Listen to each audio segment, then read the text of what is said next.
Good morning guys. Good morning Luzon, Visayas, Mindanao. Dito kami sa tinatawag na Amaris Subdivision sa Imus.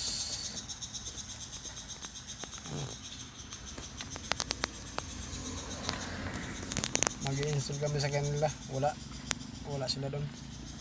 Reschedule for tomorrow. Report naman.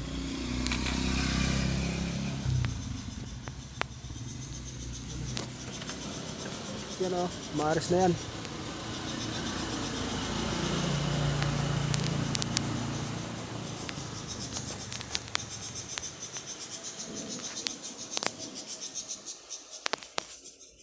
Ano kaya ang ginagawa niya? Pure gold na naman yan, no?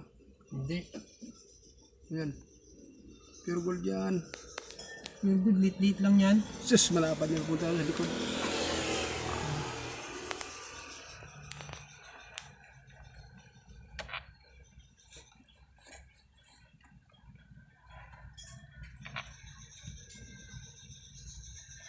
Bye bye. See you tomorrow. I will meet again.